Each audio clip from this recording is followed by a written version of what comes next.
Hello and welcome to My Karate, My Life. I'm Chrissy Howard. This podcast is a space for stories, lessons and reflections from a lifetime of karate.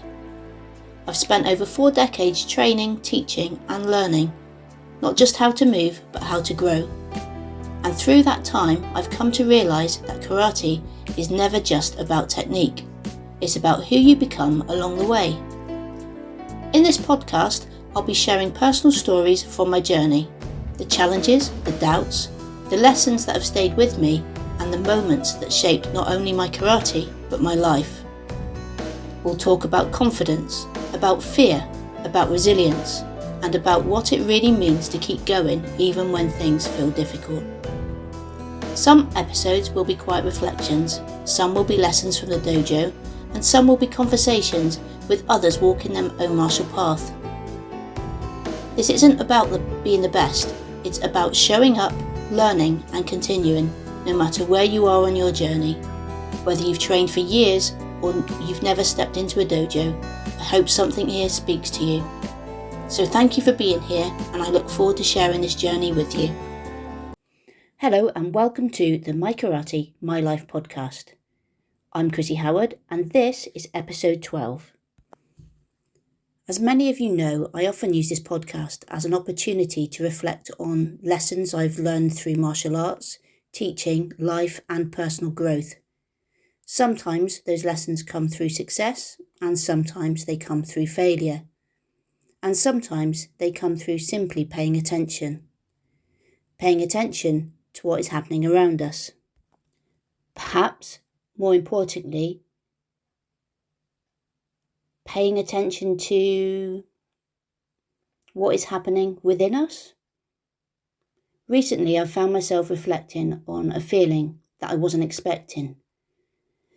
A feeling of resistance, a feeling of dread, not panic, not despair, not wanting to give up, just a quiet feeling that something wasn't sitting quite right. If you've spent a long time training in martial arts, your instinct may have been the same as mine. Push through it, keep going, stay disciplined, do what needs to be done. There is enormous value in that mindset, of course. In fact, martial arts has given me many of the tools that have helped me navigate life's challenges, such as discipline, resilience and commitment, possibly too, even courage. The willingness to keep moving forward when things become difficult can feel quite a challenge. But those qualities have served me well throughout my life. Recently, though, I've been asking myself a different question.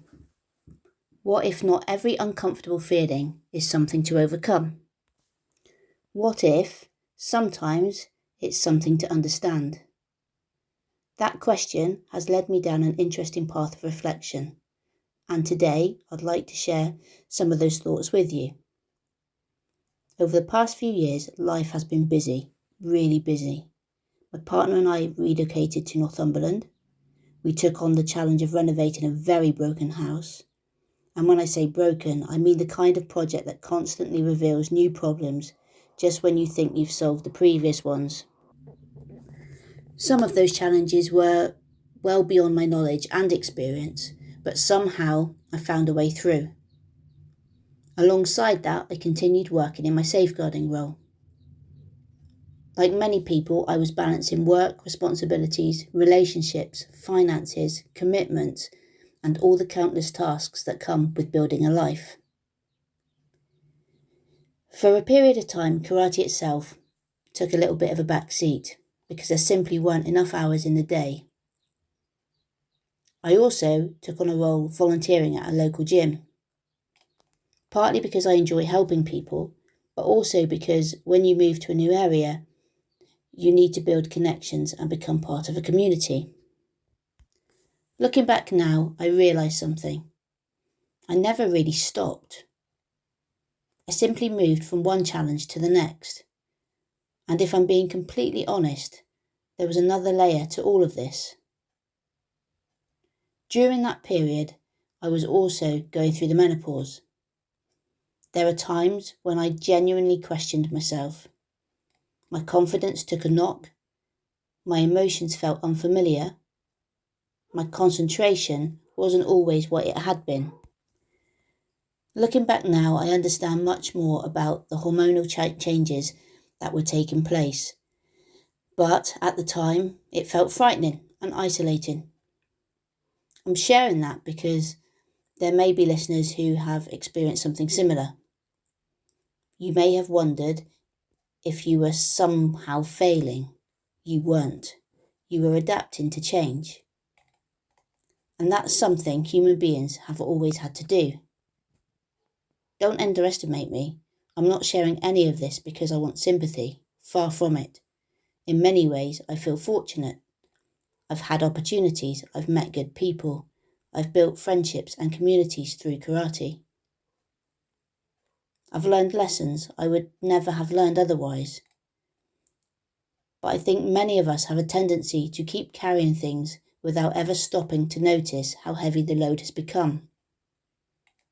And that is where this reflection begins. As martial artists, we're taught awareness. In Kumite, we learn to recognize subtle changes in distance, timing, and intent. In Kata, we develop awareness of posture, breathing, balance, and movement. In self-defense, we learn to identify early warning signs before danger fully develops. We train ourselves to notice. Yet how often do we apply the same awareness to ourselves?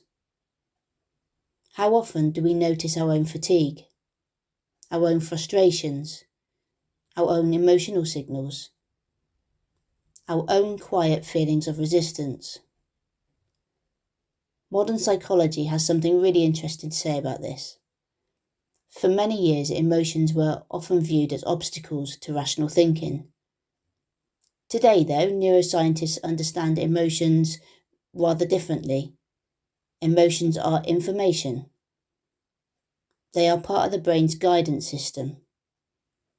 That doesn't mean every feeling is correct. And it certainly doesn't mean we should make every decision based purely on emotion. But emotions rarely appear for no reason. They are signals, messages, data. The challenge is learning how to interpret them. Imagine a warning light appears on the dashboard of your car. You wouldn't necessarily assume the engine was about to explode, but you also wouldn't ignore it, I hope. You would investigate. You would become curious. I think our emotions deserve the same respect. When we experience dread, frustration, exhaustion, or resistance, perhaps the question isn't, how do I get rid of this feeling? Perhaps the better question is, what is this feeling trying to tell me? That question alone, well, that's changed how I think about many things. Because the more I reflected, the more I realised that the feeling itself wasn't a problem. The feeling was the messenger, and that brings me to something I feel quite fascinated about. Many of us become very good at ignoring ourselves, particularly those of us who pride ourselves on being resilient. We learn how to push through. We learn how to cope, and we learn how to carry on. But sometimes our greatest strength becomes our greatest blind spot. We become so skilled at enduring that we stop listening. This is where martial arts philosophy becomes incredibly valuable. In Budo, there is a concept of lifelong learning. Training isn't simply about becoming physically stronger. It's about understanding ourselves. Maybe people think discipline means forcing yourself forward regardless of circumstances. But true discipline is more sophisticated than that. True discipline requires awareness. Imagine a karate student who trains at maximum intensity every single day. No recovery, no rest, no adaptation. Eventually, performance declines. Techniques deteriorate. Reaction time slows. All of that will increase the risk of injury. Every coach understands this, right? Training creates stress. Recovery creates growth. The improvement doesn't happen during the workout, the improvement happens afterwards. Sports science is very clear on this. Without recovery, there is no adaptation, only fatigue. Yet many of us apply this wisdom to our bodies while quietly ignoring it in our lives. We work harder, push harder, give more, take on more, achieve more. We do this without creating the recovery necessary to support that effort. Eventually, the body notices, the mind notices, the emotions notice, and perhaps those feelings of resistance begin to emerge. There's also some fascinating science behind that. Our brains are constantly adapting to the experiences we repeatedly expose them to. Neuroscientists call this neuroplasticity. The brain strengthens the pathways we use most often. If we spend years solving problems, managing stress, carrying responsibility and dealing with pressure, our brains become exceptionally good at identifying problems. The downside is that we become so focused on what is wrong that we lose sight of what is right. We become experts in survival, but less skilled at noticing what energizes us. Researchers studying well-being have found that positive emotions do far more than simply make us feel good. They broaden our thinking, they increase creativity, improve problem solving, and strengthen resilience. Help us build stronger relationships. In other words, joy isn't a luxury. It's part of human flourishing. And that has led me to another reflection. For a long time, I was paying attention only to what felt difficult, what was draining me, what I was resisting, what I dreaded. But recently I've started asking a different question. Where am I experiencing joy? Where do I lose track of time? Where do I feel energized rather than depleted? Where do I feel most alive? For me, that often happens through karate, teaching, coaching, helping students grow, watching someone achieve something they once thought impossible, having meaningful conversations, writing, sharing ideas, building community. Those moments don't seem to take energy away from me at all. Strangely, they seem to create energy. Psychologists refer to this as intrinsic motivation. The deep satisfaction, can't get my words out today. The deep satisfaction that comes from doing something because it aligns with our values and who we are. Perhaps joy leaves clues. Perhaps enthusiasm leaves clues. Perhaps the thing or the things that light us up are telling us something important about who we are and who we are becoming. To be clear, this doesn't mean we abandon responsibility and simply chase whatever feels good. Buddha teaches us better than that. Responsibility matters, commitment matters, and of course character matters. But I do think we should pay attention, because whilst discomfort may tell us something needs attention, joy may tell us where to move towards. That feels really important. A feeling of dread doesn't necessarily mean you need to quit your job. A feeling of frustration doesn't necessarily mean your relationship is wrong. A difficult season doesn't necessarily mean you're on the wrong path. Sometimes discomfort is simply part of growth, but sometimes these feelings are pointing towards something deeper. Perhaps a boundary needs to be established. Perhaps a value is being neglected. Perhaps a dream is asking for more attention. Perhaps a new chapter of life is beginning to evolve. The key is not to react impulsively. That is something I've certainly been guilty of many times throughout my life. The key is to become curious. One of the greatest lessons karate has ever taught me is that awareness comes before action. Observe first, understand first, then decide. The same principle applies in life, because making dramatic changes seek understanding. What exactly am I feeling? When does it appear? What energizes me and what drains me? What activities leave me feeling alive and what activities leave me feeling depleted? These questions matter because they reveal something about who we are becoming. And that is another important reflection.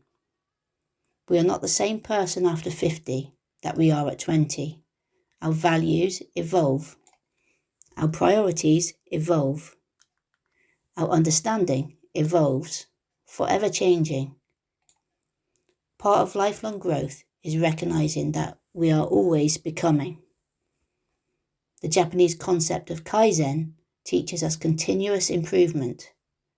Small steps, small refinements, not dramatic transformations overnight. Perhaps listening to ourselves is a form of Kaizen.